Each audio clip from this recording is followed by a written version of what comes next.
Olá, bom dia! Um feliz 2014 a você que nos acompanha nesta manhã de sexta-feira, dia 10 de janeiro. Já estamos no dia 10 de janeiro de 2014. Este ano vai voar, minha gente. Já estamos falando no Carnaval, depois vamos estar falando da Copa do Mundo e em seguida nós vamos ter eleição, ok? Então hoje, só lembrando que na próxima edição do Cresce Esclarece, sexta-feira, dia 17, o tema que você escolheu é fotografia. Saiba como tirar fotos do imóvel para inserir no seu site. E no dia 24, você também escolheu use a ética para faturar mais. E no dia 31 de janeiro, boas maneiras do corretor de imóveis. E hoje, dando continuidade ao nosso tema corretagem, quais as vantagens e desvantagens, se na pessoa física ou na jurídica. E mais uma vez, para falar deste assunto, estamos novamente com a Márcia Ruiz Alcazar, que ela é vice-presidente de fiscalização profissional do Conselho Regional de Contabilidade no Estado de São Paulo e membro da Comissão da Mulher, que visa o desenvolvimento profissional da mulher na profissão contábil. E diretora da CETECO Consultoria Contábil. Márcia, mais uma vez, muito obrigado por sua disponibilidade em estar aqui orientando todos os corretores brasileiros nesta questão de pessoa física e pessoa jurídica. Em nome do novo presidente do CREAS São Paulo, José Augusto Viana Neto, toda a sua diretoria, já queria agradecer a sua presença e bom dia, Márcia. Bom dia, seu Gilberto. É uma satisfação retornar aqui no programa Cresce Esclarece. Desejo a todos um feliz ano novo, que 2014 seja realmente maravilhoso. Em nome do presidente, senhor Felipe McKnight Philip, também quero agradecer a oportunidade do CRC São Paulo estar retornando aqui no programa para conversar com os corretores de imóveis. Então vamos acabar com a suspense da pergunta do Paulo Henrique de Araújo Andrade, de Campinas, que ele encaminhou a pergunta na última vez que nós estivemos falando sobre este tema. Márcia, a pergunta dele é esta. Jurídica contratando jurídica sai mesmo mais barato? Esta é a dúvida do Paulo Henrique de Campinas. E que pergunta é essa, hein? Bom, nós conversamos basicamente o programa anterior abordando este tema. Sem dúvida nenhuma, na regra geral, existe uma economia assim, significativa quando a empresa contrata outra empresa. Para o contratante, você já tem uma economia direta relacionada à previdência social. Toda pessoa física contratada por uma empresa, na modalidade de autônomo, traz um ônus de 20% de adicional sobre os serviços que estão sendo prestados, porque a empresa contratante tem que recolher esse valor à Previdência Social. Então, para o contratante, nós não temos dúvida que sai realmente, tem uma economia aí vinculada a essa contratação de pessoa jurídica com pessoa jurídica.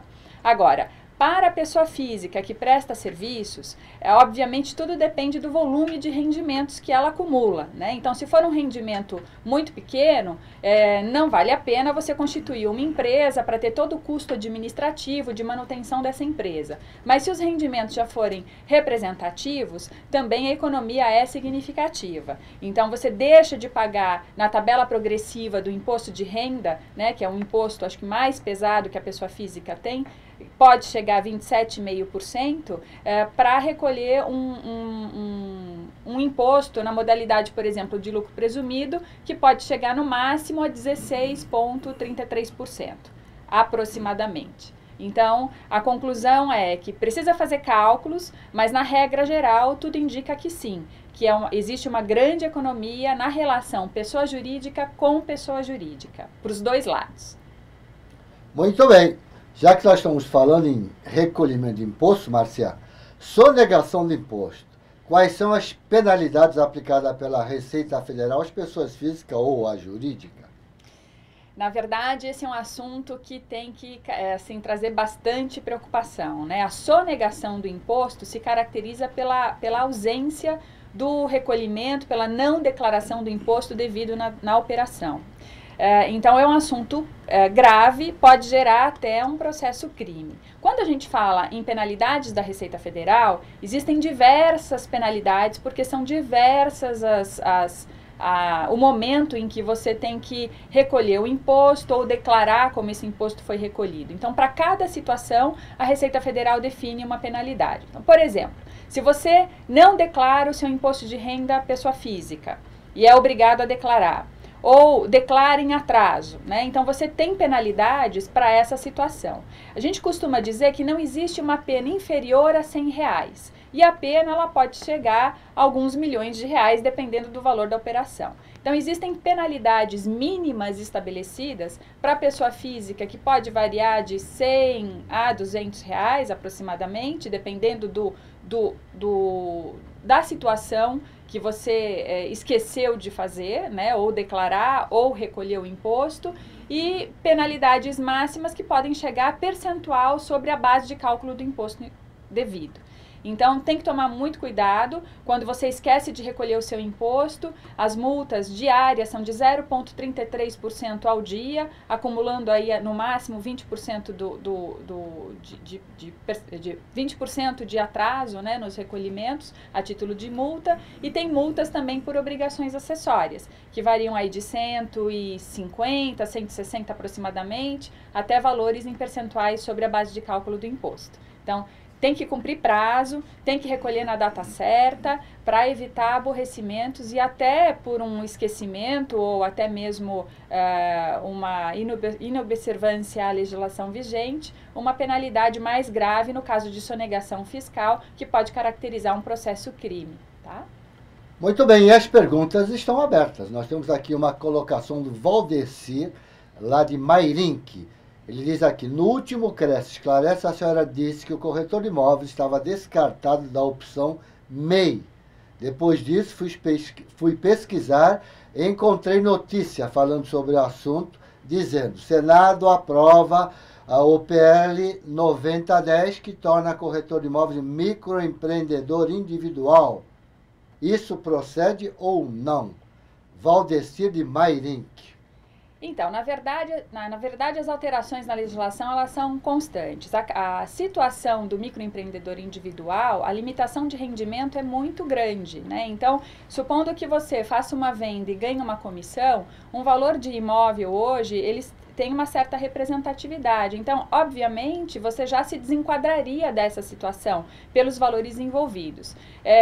Tem uma lista enorme de serviços que são restritos ao enquadramento. Normalmente porque microempreendedor individual, ele não está condicionado a uma qualificação profissional, ou seja, atividades que tenham a profissão regulamentada. E corretor de imóveis é uma profissão regulamentada, vinculada ao CRES, né? Então, na regra geral, estaria impedido. Pode ser que tenha alguma alteração, alguma conquista que tenha sido obtida. No momento, eu não tenho essa informação para te dizer. O único alerta que eu faço é para ter cuidado, porque existem limites de faturamento. O microempreendedor individual, ele tem um limite anual e, às vezes, numa operação imobiliária, você já ultrapassa esse limite anual, que não atenderia à categoria.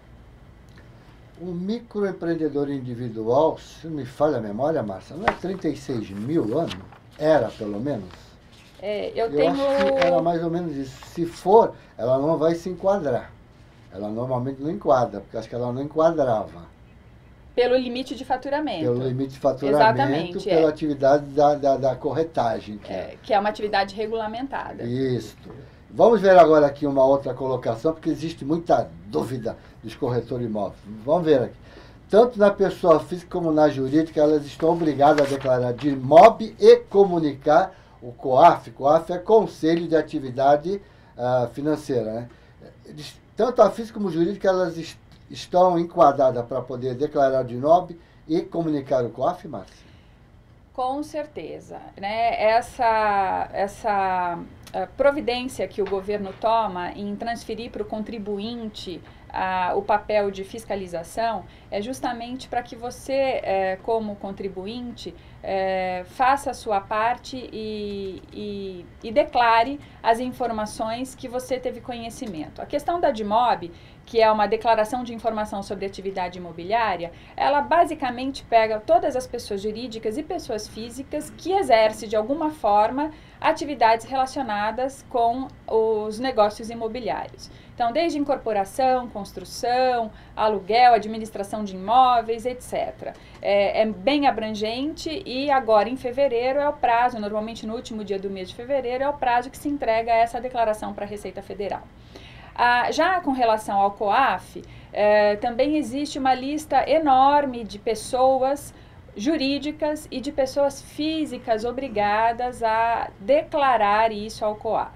Existe uma particularidade que é muito subjetiva. Na questão do COAF, como é um órgão que controla as atividades financeiras no país e principalmente para proteger as questões relacionadas ao crime de lavagem de dinheiro, financiamento de terrorismo, não tem claro na legislação o que seria uma operação suspeita. Então, por exemplo, na questão relacionada ao corretor de imóveis, hoje em dia você tem limites que são estabelecidos pela legislação que operações em dinheiro acima de R$5.000, na lei básica, né, da lavagem do dinheiro, elas precisam ser comunicadas se você suspeita que aquele dinheiro, que aquele pagamento que a pessoa está fazendo vem de uma origem que não tem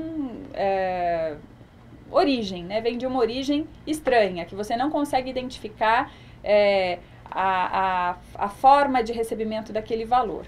Então, essa questão da subjetividade ainda é algo que causa bastante polêmica, porque como você, como corretor, vai dizer que a pessoa não pode pagar em dinheiro a compra de um imóvel?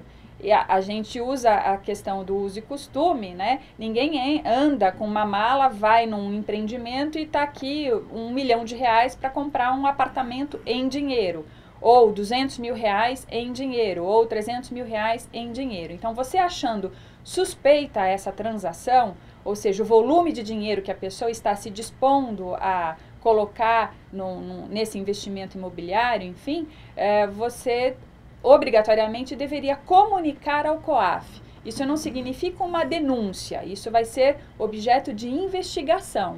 Pode ser que aquela pessoa que pagou em dinheiro tem origem declarada, tenha justificativa de como obteve aquele valor, tenha efetivamente essa reserva financeira em caixa e possa usar normalmente. Só que ela vai ser questionada por diversos organismos e quem controla isso inicialmente é o COAF. Então, ele entendendo que é um valor relevante, que a operação é suspeita, obviamente vai iniciar um processo de fiscalização contra essa pessoa, analisando o perfil de consumo dela e etc.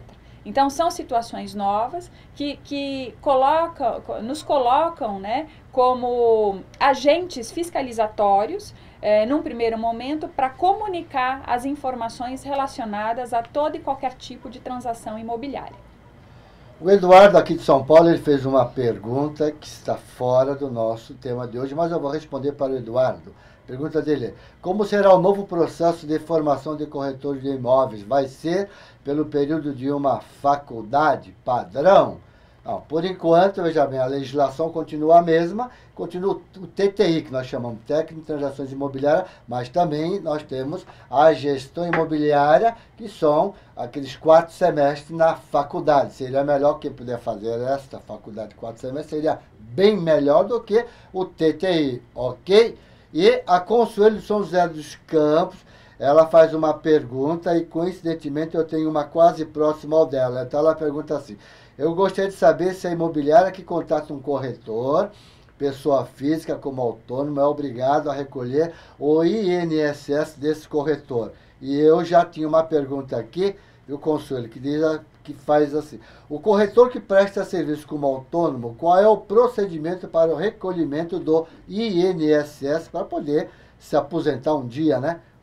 Como é que fica aí, Márcia, nessas duas questões? Bom, a questão relacionada à Previdência Social, ela tem algumas tratativas que precisam ser observadas com bastante cautela, né?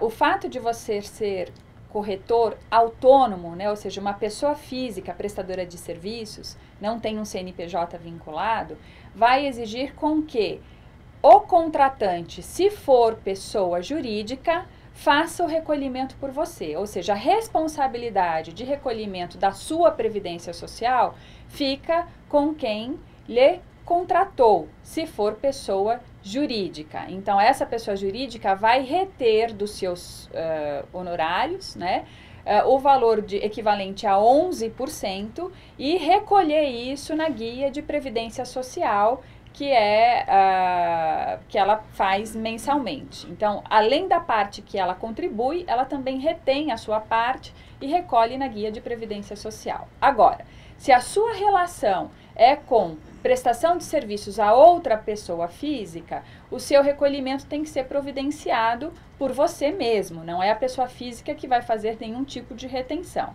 E para isso existem duas modalidades, nós chamamos de facultativo e individual, né? O contribuinte individual é aquele autônomo que presta serviços a outras pessoas jurídicas e cuja pessoa jurídica responde pela retenção e recolhimento do seu valor à Previdência Social. E o facultativo é aquele contribuinte independente, não tem vínculo com ninguém e quer contribuir para garantir a sua aposentadoria no futuro pela Previdência Social. Então, dentro desse modelo, existe na Previdência Social um registro geral, um cadastro que se chama Registro Geral da Previdência Social, RGPS. Toda pessoa física tem que ter um cadastro, uma inscrição nesse RGPS. Então, existe uma ficha que você preenche. No final do preenchimento dessa ficha, desse formulário disponível nesse site, você ganha um número de registro e, a partir daí, você tem que mensalmente recolher as suas contribuições previdenciárias. Se você desistir de recolher isso, é importante que você peça a baixa desse registro, para não ficar sujeito a cobranças e penalidades pela ausência de recolhimento. Então, de repente, você começou a trabalhar como autônomo, viu a oportunidade de fazer o seu registro nesse cadastro de pessoas vinculadas à Previdência Social,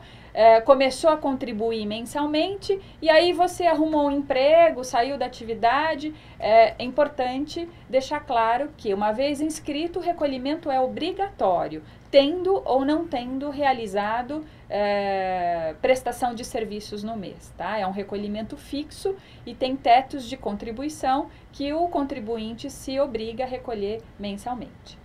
Muito bem, o Edson da Câmara Juquitiba, ele faz uma colocação: eu quero saber quanto custa a anuidade na pessoa jurídica. Edson, se for como empresário individual, é mais uma anuidade como você paga na física.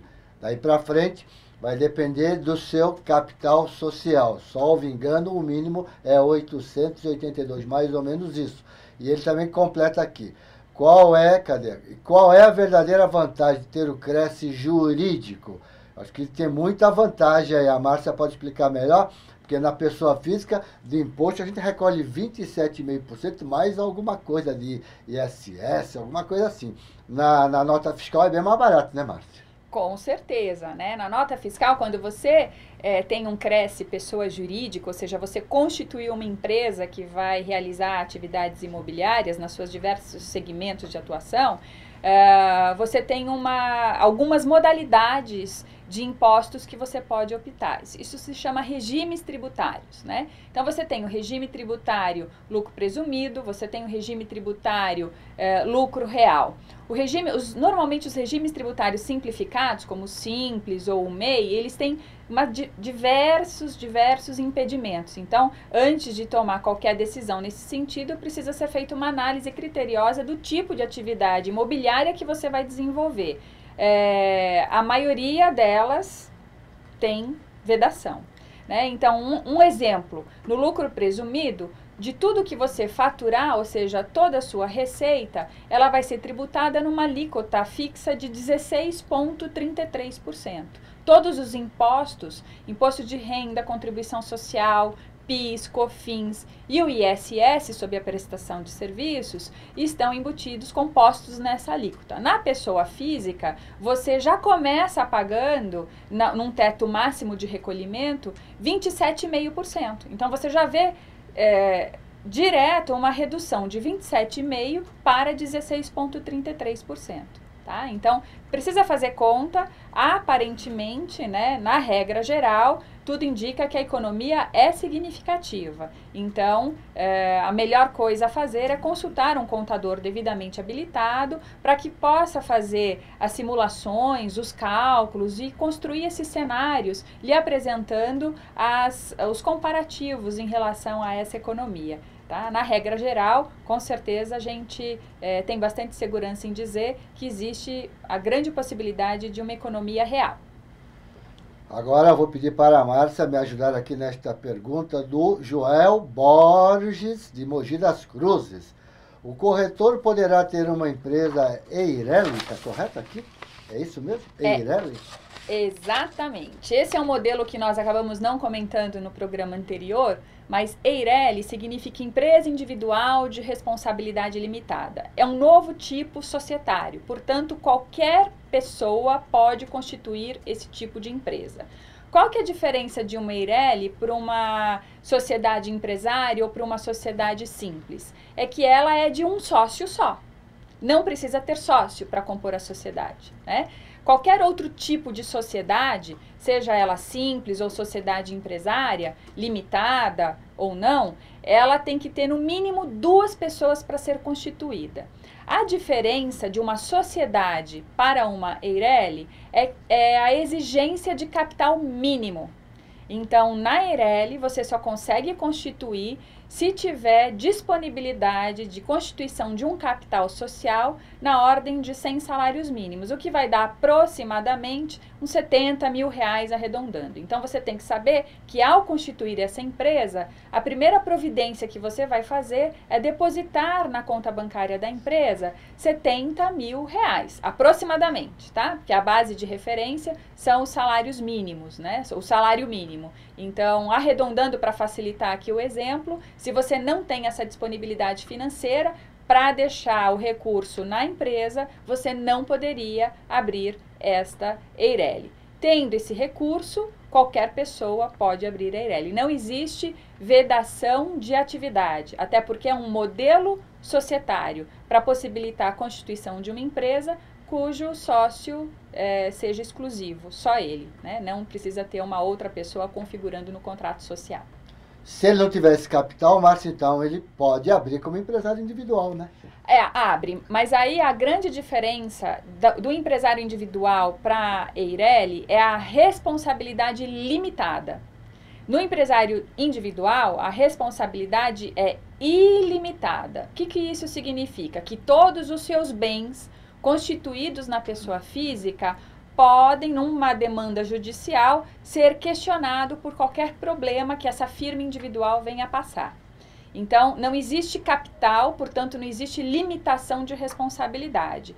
Na Eireli, a garantia que você dá para a sociedade de eventual risco que você venha, se expor, é sempre o capital social da empresa, né? Então, ninguém vai questionar o seu patrimônio pessoal se ele for superior ao capital social que você está garantindo no seu contrato social como Eireli. Nós ainda temos 10 minutos do nosso programa e as perguntas estão chegando aqui. Então tem uma pergunta aqui do Maurício Martins de Campinas. Ele quer saber qual é a resolução da Receita Federal que estabelece que o corretor na pessoa física tem a obrigatoriedade de declarar de imóvel. Você lembra disso, Márcia?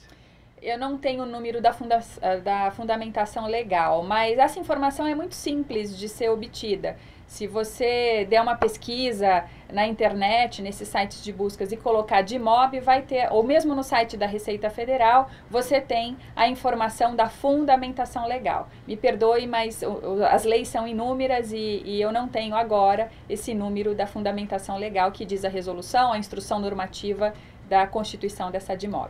Ela já é um pouco antiga também, me parece que de 2008, se não me falha a memória.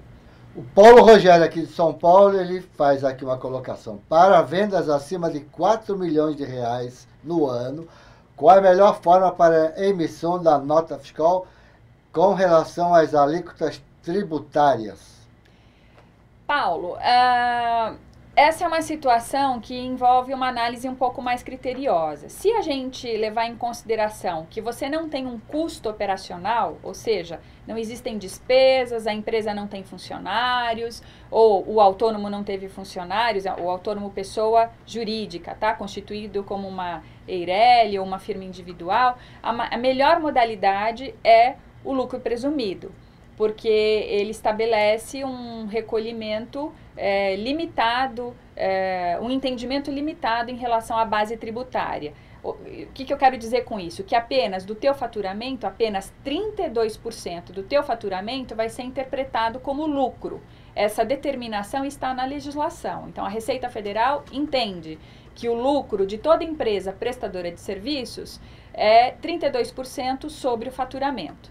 Então, se você não tem um lucro de 32% sobre o seu faturamento, porque as suas despesas operacionais, o custo na prestação de serviço é muito alto, o outro modelo que se adequa melhor é o lucro real. Aqui na sua pergunta não veio você falou só de faturamento, você não disse quanto que teve de gastos, de custos operacionais, despesas operacionais. Então, aparentemente, a gente entende que esse faturamento basicamente entrou livre para a empresa, né? Então, se não teve custo, o modelo tributário mais adequado é o lucro presumido. Vale lembrar que no lucro presumido existe uma limitação de faturamento anual. Essa limitação é de 78 milhões de reais ao ano, né? Então, se você faturar acima disso, a única opção é lucro real.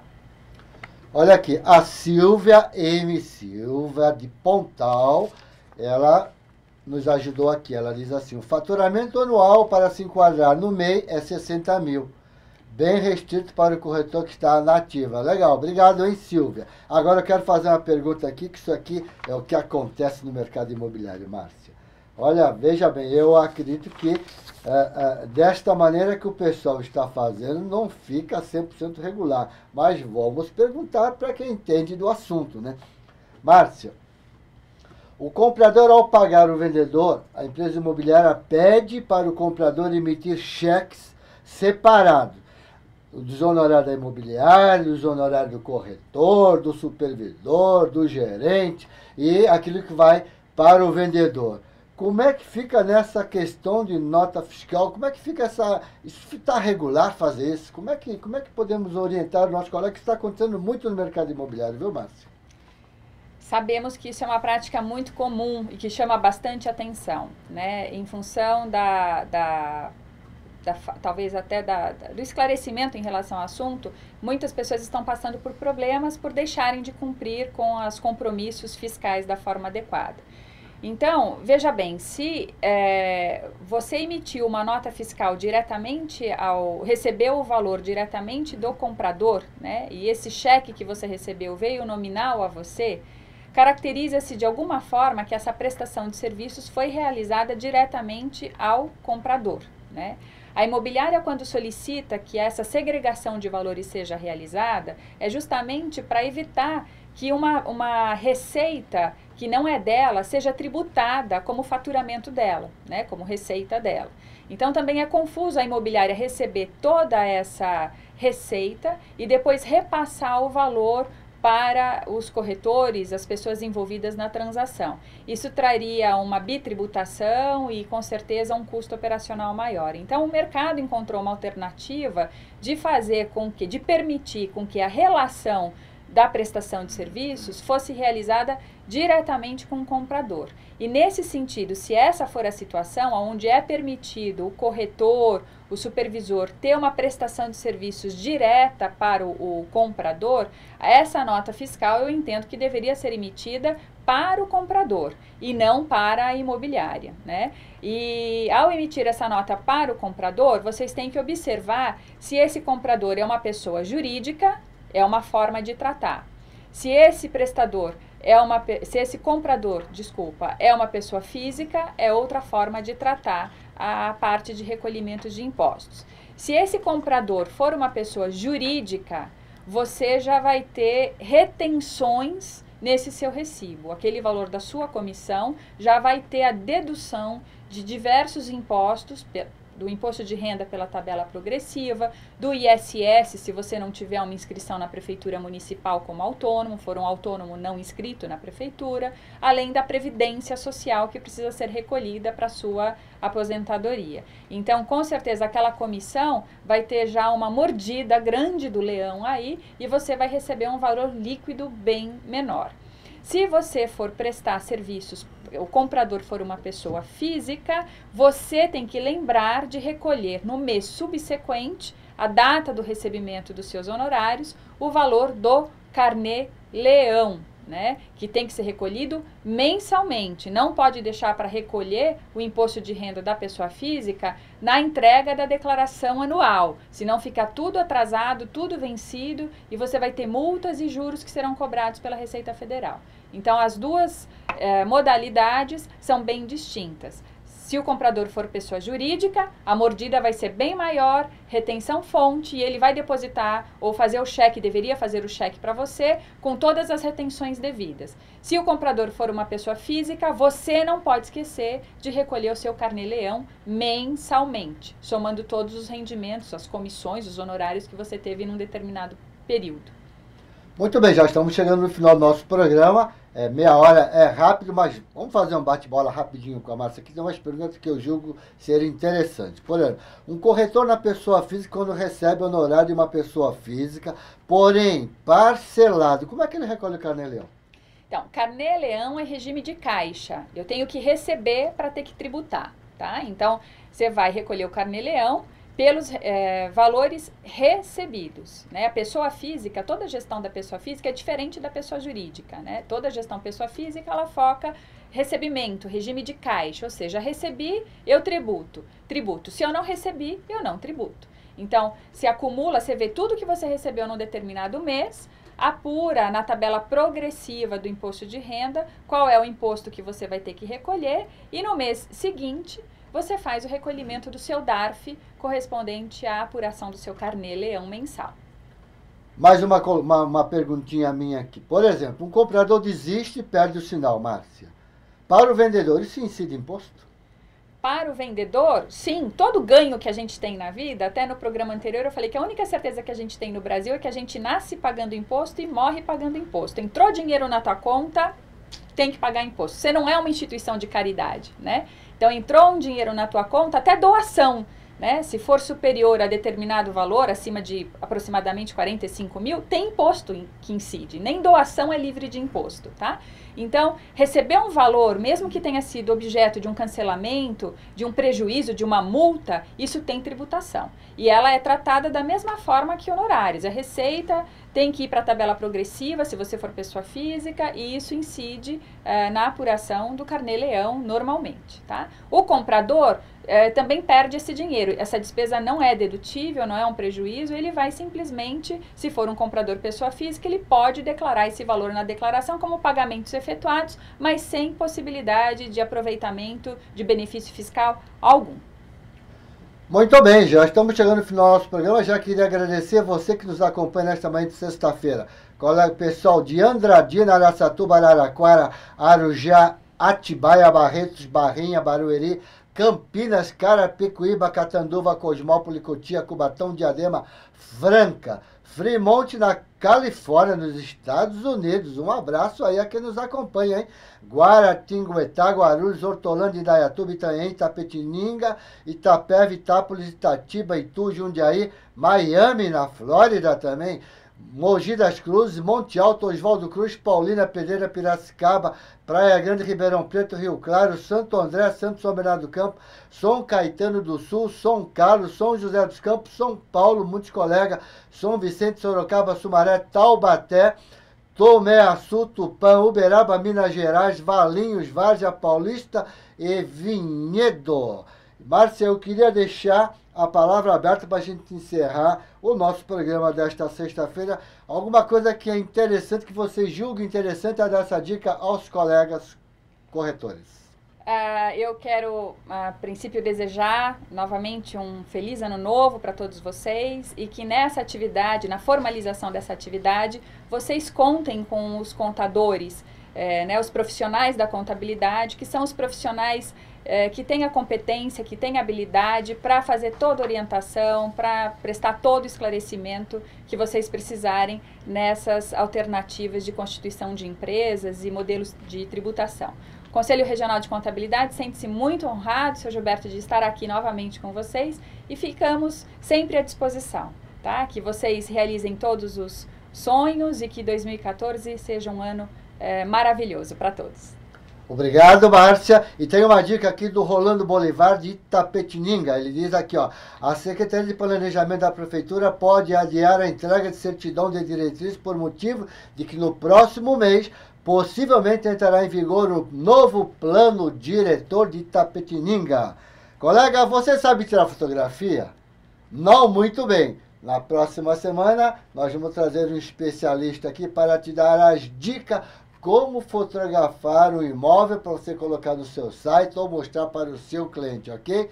Então, estamos encerrando o programa de hoje. Agradeço a todos vocês que nos acompanham nesta manhã de sexta-feira. Um feliz 2014. Espero você na próxima sexta sobre o assunto como fotografar o imóvel para a gente poder fazer a nossa transação, a nossa prestação de serviço e apresentar para o nosso público uma boa foto, ok?